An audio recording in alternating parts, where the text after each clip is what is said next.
Hello my students, welcome to Grenex academy. कैसे हो आप? गर्मी कैसे चल रही है? मे वेकेशन कैसे चल रहा है? मे वेकेशन तो अच्छा ही चल रहा होगा, लेकिन आप गर्मी से बहुत परेशान हो रहे हो। मैं जानती हूँ क्योंकि मैं खुद परेशान हूँ। तो अपने सेहत का ख्याल रखना, बहुत पानी पीना, ठंडी चीजें खाना, ठंडे फ्रूट्स खाना, लेकिन उसमें से थोड़ा सा समय अपनी पढ़ाई के लिए भी बचा के रखना, क्योंकि as I always say, this is your 12th class. So on this note, we will start our today's session. Students, in the previous session, हमने administrative theory complete किया था, जो था हेनरी फियोल का. Now, in today's session, we will continue with the next theory, which is introduced by Frederick Winslow Taylor, जिनका जन्म हुआ था 1856 में और जिनकी मृत्यु हुई थी 1915 में. ये कौन सी थ्योरी लेकर आए हैं? Scientific management theory. तो चलिए अभी ये कौन है पहले ये देखते हैं. An American who started his career as machinist in Midvale steel works, Philadelphia. ये तो अमेरिकन थे जिन्होंने अपना करियर एज अ मशीनिस्ट शुरू किया था. In which company? Midvale steel works, Philadelphia में. With his hard work and progress, reached to the position of chief engineer. अपने हार्ड वर्क से, अपनी कड़ी मेहनत से ये कौन सी पोजीशन तक पहुंच गए? To the position of chief engineer. He came up with the observations and experiments which are based on scientific data. ये साइंटिफिक डेटा को प्रीफर करते हैं, साइंटिफिक अप्रोच रखते हैं, इसीलिए इनकी थ्योरी का नाम भी है साइंटिफिक मैनेजमेंट थ्योरी. तो ये इन्होंने क्या किया? पहले ऑब्जर्वेशंस किए, एक्सपेरिमेंट्स किए, जो कौन से बेसिस पे थे? which are based on scientific data. He is known as father of scientific management. इनको father of scientific management भी कहा जाता है. His theory is based on scientific experiments. यहाँ पे भी उन्होंने मेंशन किया है कि ये जो है टेलर, वो साइंटिफिक अप्रोच को प्रीफर करते हैं. तो इनके जो ऑब्जर्वेशंस थे और इनकी जो थियरी है वो भी साइंटिफिक एक्सपेरिमेंट्स पे ही बेस्ड है. This theory emphasizes on the scientific approach while decision making process and solve the same at the same time. ये कहते हैं कि साइंटिफिक अप्रोच रखो जब तुम डिसीजन लेते हो, तब तुम्हारा अप्रोच साइंटिफिक अप्रोच होना चाहिए, और जो तुम्हारा प्रॉब्लम है, जो तुम्हारे क्वेरीज है, तुम उसी टाइम पे सॉल्व करो. Taylor states that the problems should be solved by scientific techniques rather than the rule of thumb and a trial and error approach. Trial and error approach रखो और जो प्रॉब्लम्स है वो उसी टाइम पे scientific technique के साथ solve करो. ये कौन कहता है? Frederick Taylor. तो अभी इनका जो डेफिनेशन है थियरी का वो हम देखते हैं. Scientific management definition given by Taylor. Scientific management consists of knowing what you, that is management, want men to do exactly and seeing it that they do it in the best and the cheapest manner. Management को क्या ये observe करना है कि तुम्हारा जो workforce है वो एग्जैक्टली वही कर रहा है कि नहीं, and seeing that they do it in the best and cheapest manner. वो अच्छा परफॉर्म कर रहे हैं लेकिन चीपेस्ट मैनर में भी परफॉर्म करे, ये तुमको ऑब्जर्व करना है with the help of scientific approach. ये था साइंटिफिक मैनेजमेंट का डेफिनेशन गिवन बाय टेलर. तो अभी आगे चलते हैं. बीच में ये कहना चाहूंगी कि अगर कोई क्वेरीज है, कोई डाउट्स है, तो please do right me in the comment section given below, और मेरे चैनल को सब्सक्राइब करना मत भूलो. अभी हम नेक्स्ट स्लाइड पे पहुंच गए हैं, जहां पे उन्होंने मेंशन किए हैं प्रिंसिपल्स ऑफ साइंटिफिक मैनेजमेंट. तो फर्स्ट प्रिंसिपल है science, not rule of thumb. Rule of thumb decisions are based on the personal opinions of the manager. Rule of thumb क्या कहता है? रूल ऑफ थंब अप्रोच से जो decisions लिए जाते हैं वो मैनेजर के पर्सनल ओपिनियंस पे डिपेंड करते हैं, पर्सनल ओपिनियंस पे बेस्ड करते हैं. उनका बेस कैसा रहता है? It is a personal opinion of the manager. लेकिन ये क्या कहते हैं, टेलर क्या कहते हैं, instead of rule of thumb method The organization should develop the methods in which there is scientific analysis of the work.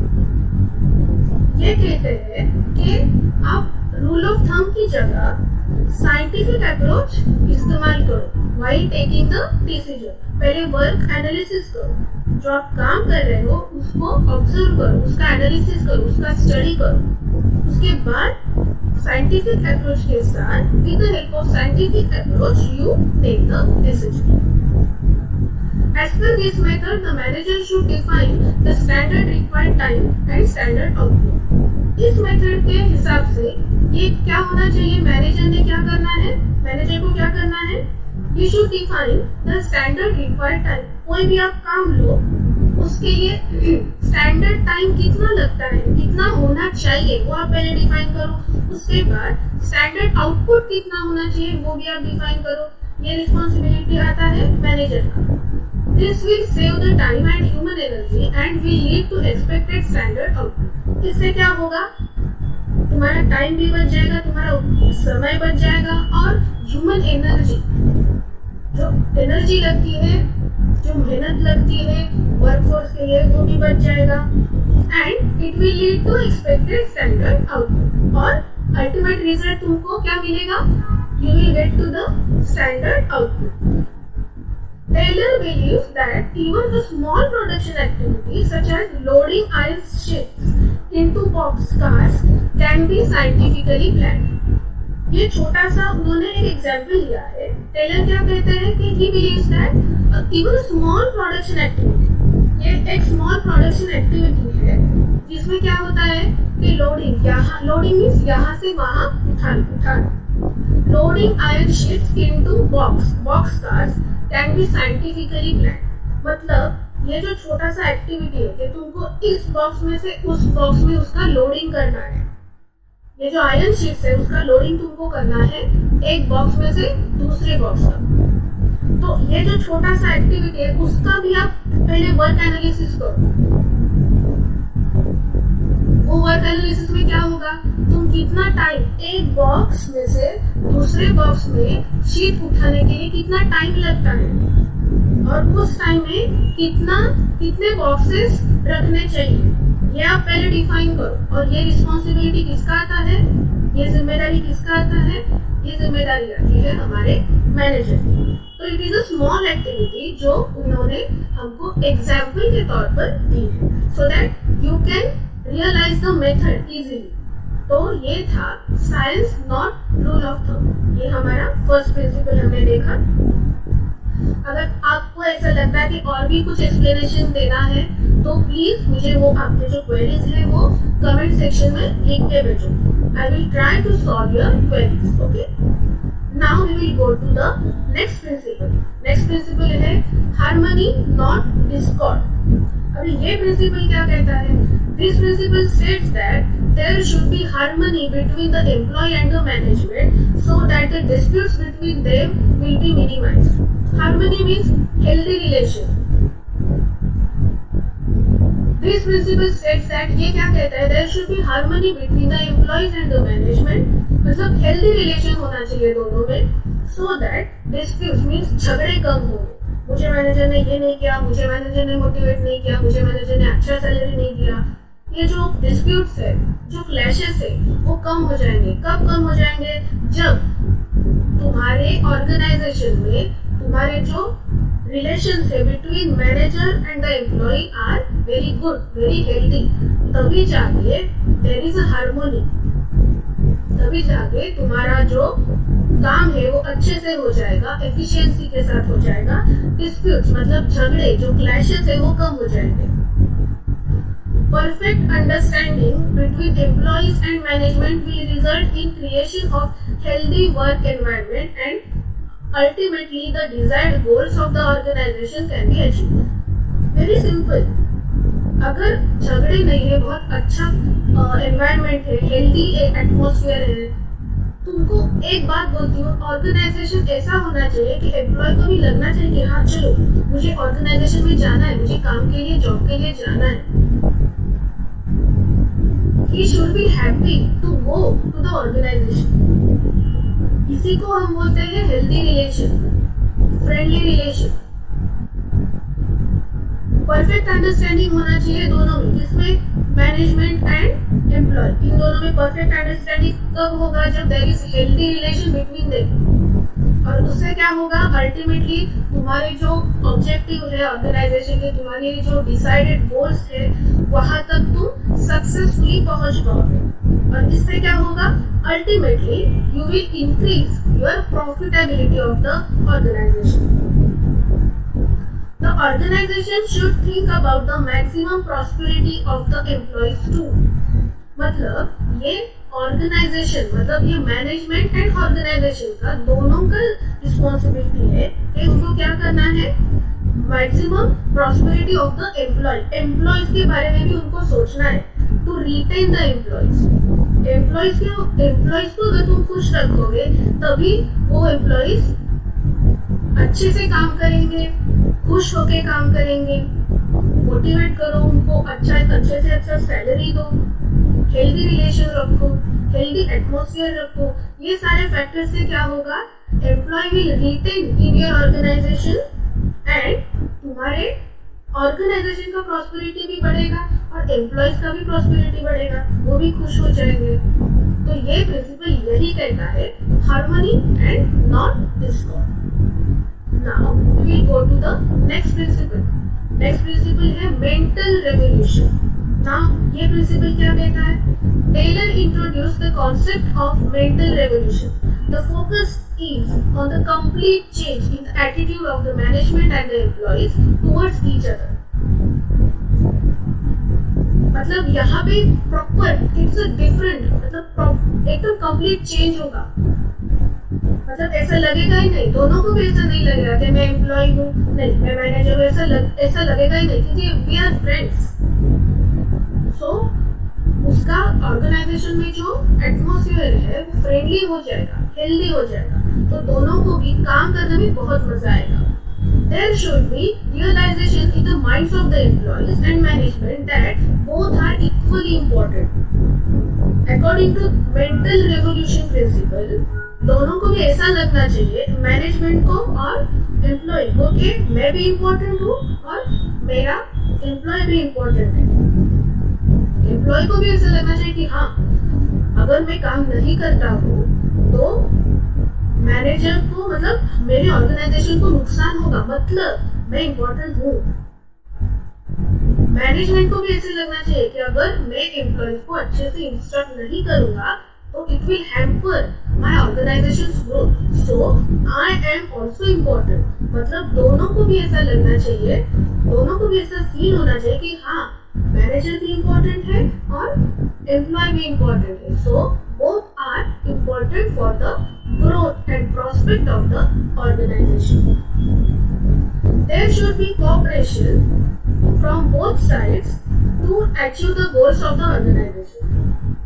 सिर्फ खाली फीलिंग आने से मतलब नहीं है, तुमको उस डायरेक्शन से, उस अप्रोच से, उस डायरेक्शन से तुमको काम भी करना है पॉजिटिवली, मतलब मोटिवेशन के साथ। दोनों भी सेल्फ मोटिवेटेड होने चाहिए, मैनेजमेंट भी और एम्प्लॉय भी। सो यहाँ पे उन दोनों का कोऑपरेशन बहुत जरूरी है। अगर दोनों मिलके कोऑपरेट करके काम करेंगे तो भी हमारे जो ऑर्गेनाइजेशन के गोल्स है वो सक्सेसफुली अचीव कर पाएंगे हम, right?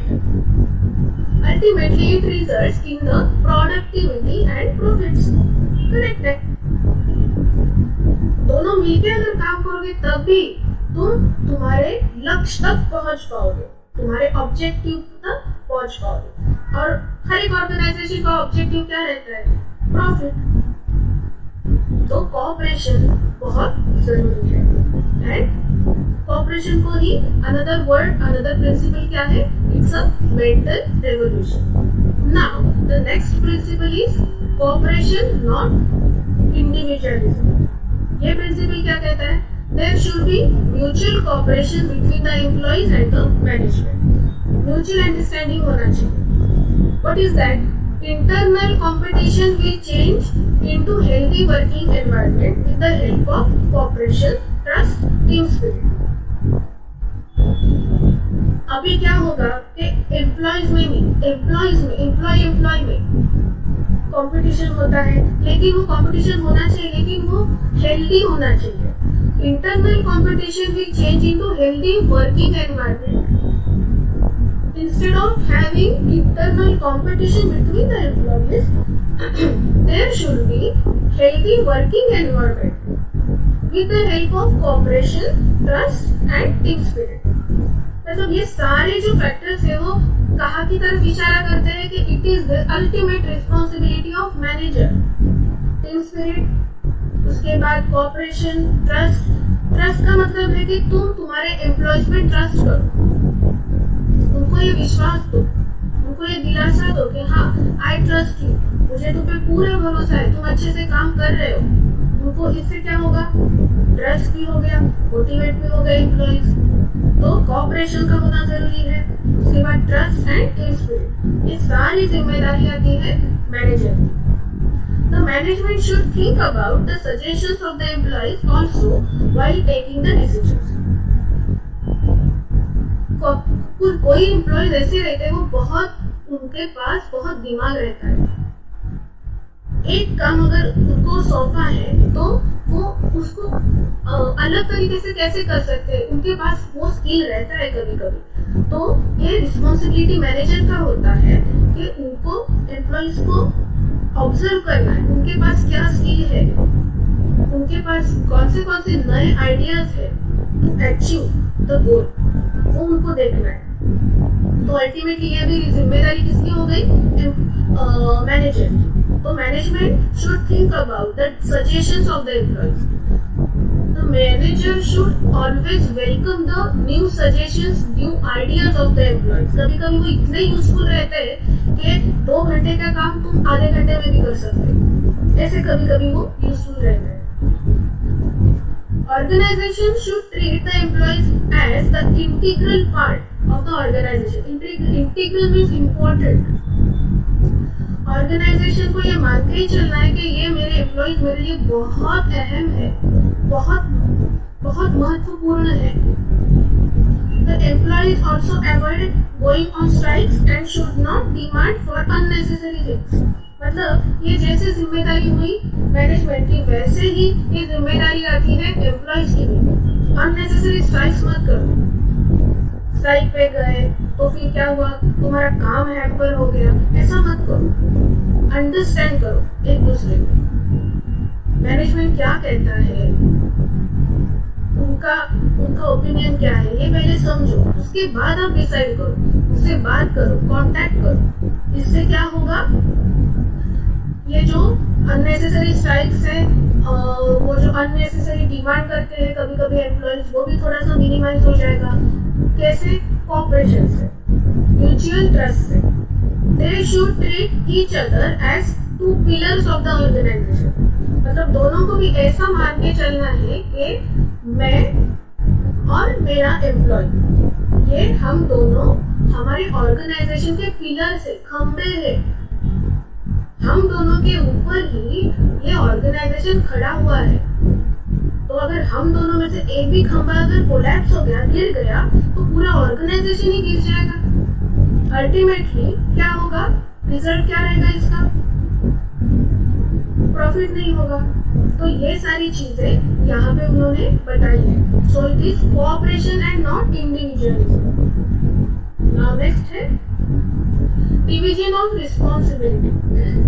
The responsibilities should be divided in such a way that there is proper division of work between the employees and the management।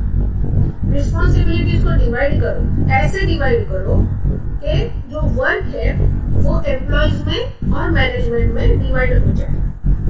The crucial planning is done by top and middle level management and there is execution of the same on the part of the employees। ये कैसे divide होगा, वो जो planning है, जो काम का आपको फ्यूचर में तुमको क्या रिजल्ट्स अचीव करने, उसका जो प्लानिंग है वो कौन डिसाइड करेगा, top level management and middle level management ये प्लानिंग करेगा, और उसको एग्जीक्यूट कौन करेगा, एज पर दैट प्लानिंग काम कौन करेगा। तो ये रिस्पॉन्सिबिलिटी आ गई एम्प्लॉइज। तो ये हुआ division of work. The reporting is done as per the hierarchy of the organization। मेरा इतना काम हो गया है, या हम किसको बोलेंगे, मेरे मिडिल लेवल मैनेजमेंट को। फिर मिडिल लेवल मैनेजमेंट किसको बोलेगा, टॉप लेवल मैनेजमेंट। तो ये जो हायरार्की है, ये जो चेन है, वो ऐसे होना चाहिए। उसे बोलते हैं reporting. The reporting is done as per the hierarchy. Hierarchy के हिसाब से तुम्हारा रिपोर्टिंग होना चाहिए।